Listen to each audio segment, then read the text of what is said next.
Bonjour ou bonsoir, vous écoutez Valeurs Refuge, le rendez-vous qui vous aide à mieux comprendre l'économie. Je suis Mathieu de Vos-Sabaros, responsable édito chez Veracash qui produit ce podcast. Au sommaire de ce 10e numéro, à l'heure où certains observateurs parient sur une chute des marchés, où l'immobilier et les SCPI marquent le pas, dans un monde où les crypto-monnaies sont plus volatiles que jamais, vous sentez-vous prêt à mettre quelques billes dans ces actifs pour les faire fructifier ? Aujourd'hui, pas d'invité, mais il sera question d'initiation à l'investissement tout en vous donnant les clés pour identifier quel est votre profil et votre résistance au risque. Valeurs Refuge, épisode 10, c'est parti. Avant de vous lancer tête baissée dans vos investissements, il est important de prendre conscience que ce genre de démarche expose à un risque de perte en capital et que les performances passées sur certaines classes d'actifs ne présagent pas des performances à venir. Bon, vous l'avez déjà entendu ce discours, puisqu'il peut ressembler à une sorte de mention légale, invisibilisée en fin de publicité, mais elle va bel et bien déterminer les arbitrages que vous allez faire et vous éviter de passer par toutes les émotions lorsque vous vous retrouverez à gérer votre portefeuille d'actifs. Pour commencer, il faut donc être serein avec l'argent que vous possédez et que vous allez engager. Et là, certaines étapes sont indispensables, à commencer par créer un budget. Quels sont vos frais incompressibles ? Quelle part consacrez-vous à vos loisirs ? Quelles sont les dépenses du quotidien qui sont futiles ou qui peuvent être optimisées ? Cela semble un peu idiot, mais comment voulez-vous générer du revenu, des dividendes ou des plus-values, si tout ce qui est relatif à votre argent du quotidien est gaspillé ? D'accord, nous ne sommes pas tous égaux quant à notre pouvoir d'achat, notre capacité d'épargne et d'investissement, mais vous trouverez sur internet quelques règles, quelques astuces pour borner correctement un budget. Pour n'en citer qu'une, prenons la méthodologie propulsée par Elizabeth Warren, la méthode 15-20-30. Pour équilibrer un budget, consacrez 50% de vos revenus aux dépenses élémentaires indispensables. On va donc trouver le logement, le transport, l'alimentation. Dans vos comptes, 20% iront dans votre épargne. Nous y reviendrons dans quelques instants. Enfin, que faire avec les 30% restants ? Eh bien, ils seront consacrés à vos envies, vos plaisirs, que ce soit vos abonnements de streaming, celui de la salle de sport ou le restaurant aux chandelles que vous avez pris l'habitude d'organiser avec votre chère et tendre. Ok, c'est une méthode comme une autre, elle nous vient des États-Unis et elle peut être critiquable. On pense notamment à la couverture sociale et maladie qui peut représenter une part non négligeable du budget des foyers américains. L'autre point indispensable, après avoir défini un budget, c'est donc de consacrer une part de vos revenus à l'épargne. Et oui, car avant d'investir, il est important de vous constituer un matelas de sécurité pour pallier aux dépenses ou aux situations imprévues du quotidien. Cette épargne, elle sera dite de précaution. Comptez entre 3 et 6 mois de vos ressources et gardez à l'esprit que cette enveloppe devra rester stable dans le temps. Je vais attirer votre attention sur ce point. Cette épargne de précaution, elle ne doit pas être la porte d'entrée de vos investissements.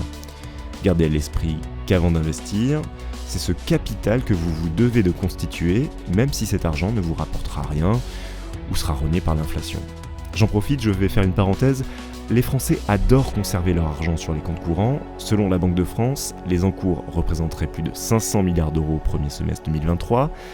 Et cet argent, il perd en valeur. Si l'on table sur une inflation de 5% en 2023, c'est autant de pertes pour votre épargne. Quant au livret A ou au livret de développement durable et solidaire, des produits d'épargne préférés des Français, avec un taux de rendement à 3%, c'est toujours 2% de perte de valeur en fin d'année.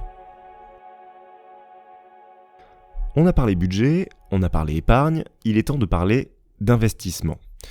Je le disais en introduction, nous ne sommes pas tous égaux dans notre capacité d'investissement, et ce n'est pas qu'une histoire de gros sous, attention. En effet, la clé de votre stratégie réside dans votre habilité à prendre des risques, et donc à assumer une potentielle perte en capital. Il faut également diversifier au maximum votre portefeuille d'actifs pour lisser les pertes, ou allez, soyons fous, les gains. On pense alors aux actions, à l'immobilier, aux crypto-monnaies ou encore aux métaux précieux qui ont la réputation d'être contracycliques et donc de mieux résister aux périodes d'incertitude économique. Dans une étude nourrie par mon ami Bruno Gonçalves, le rédacteur et éditorialiste dresse une liste de 4 profils d'investisseurs que je m'en vais de vous décrire tout de suite. Il y a d'abord l'investisseur prudent. C'est généralement une personne d'âge mûr ou proche de la retraite qui a une situation financière stable et qui cherche à préserver son capital. Il peut s'agir d'un retraité qui a besoin de revenus réguliers pour compléter sa pension, ou d'un parent qui souhaite mettre de l'argent de côté pour les études de ses enfants. Il va privilégier les placements sûrs et à faible volatilité, comme les obligations d'État ou les dépôts à terme. Pour lui, on recommandera de privilégier les actifs à faible risque, comme les obligations d'État ou les dépôts à terme.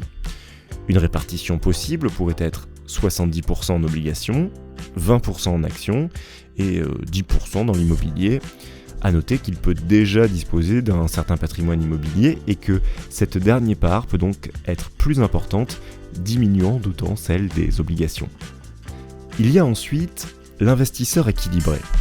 C'est souvent une personne active, en milieu de carrière et qui a une certaine marge de manœuvre financière et qui est prête à prendre des risques modérés pour augmenter son patrimoine. Il peut s'agir d'un cadre supérieur qui cherche à diversifier ses sources de revenus ou même d'un entrepreneur qui souhaite investir une partie de ses bénéfices. Il répartit généralement ses investissements entre des actifs à risque modéré, comme les actions de grandes entreprises, et des actifs plus sûrs, comme les obligations, l'immobilier ou les métaux précieux. Typiquement, une répartition possible pourrait être 30% en actions, y compris dans du non-coté, 30% d'obligations et 40% dans l'immobilier. On enchaîne dans la liste de nos investisseurs avec le dynamique. C'est souvent une personne plus jeune, en début de carrière et qui a une tolérance au risque plus élevée. Il va chercher à maximiser le rendement à long terme. Il peut s'agir d'un jeune professionnel qui vient de commencer à épargner ou d'un entrepreneur en phase de démarrage et qui est prêt à réinvestir une grande partie de ses bénéfices dans son entreprise. Il va privilégier les placements à haut rendement, comme les actions de petites entreprises ou les fonds d'investissement à haut risque. On peut donc imaginer qu'il investira 70% en actions, 20% dans l'immobilier et 10% en obligations. Ça fait bien 100, comptez bien. Enfin, il y a l'investisseur agressif. C'est généralement une personne qui a une très grande tolérance au risque et qui cherche à maximiser ses rendements à court terme. Il peut s'agir d'un trader qui fait des transactions à haute fréquence ou d'un investisseur en capital risque qui investit dans des startups prometteuses. Il privilégie les placements à très haut rendement, comme les actions de sociétés en phase de démarrage ou les crypto-actifs. Une répartition possible pourrait être 80% en actions et en bitcoin, 10% dans l'immobilier et 10% dans les obligations. Notez bien que ces répartitions, elles sont purement théoriques et que chacun est propre d'adapter justement sa capacité d'épargne à sa résistance au risque et également à ses envies. C'est toute la clé de la diversification. Si on synthétise ces portraits, l'investisseur prudent se distinguera par une très forte épargne, représentant entre 70 et 80% de son patrimoine, contre seulement 20 à 30% d'investissement. L'investisseur éclairé, quant à lui, comme dit bien son nom, aura plutôt tendance à répartir son patrimoine global d'une manière égale, 50% épargne et 50% d'investissement. L'investissement dynamique, quant à lui, aura plutôt tendance à limiter son effort d'épargne à 30 ou 40% de son patrimoine, contre 60 à 70% d'investissement. Enfin, vous l'aurez compris, l'investisseur agressif n'épargnera qu'assez peu, entre 10 et 20% de son patrimoine, afin de maximiser sa capacité d'investissement. Vous l'aurez compris, l'investissement est une discipline qui s'inscrit dans une démarche globale de gestion de budget et qui offre la possibilité de développer son patrimoine et, pourquoi pas, d'atteindre une certaine liberté financière à plus ou moins long terme. Ce numéro de Valeurs Refuge est terminé, j'espère qu'il vous a plu. Nous aurions pu aller beaucoup plus loin, mais il est important de poser les jalons d'une mise en place d'une stratégie d'investissement. Vous avez des questions ou des remarques, n'hésitez pas à nous écrire sur les réseaux sociaux de Veracash. Partagez avec nous vos astuces d'investissement ou tout simplement le profil pour lequel vous vous sentez le plus proche. D'ailleurs, auditeurs de YouTube, les différents profils sont en commentaire. Lâchez un petit pouce en l'air sur celui qui vous correspond le mieux.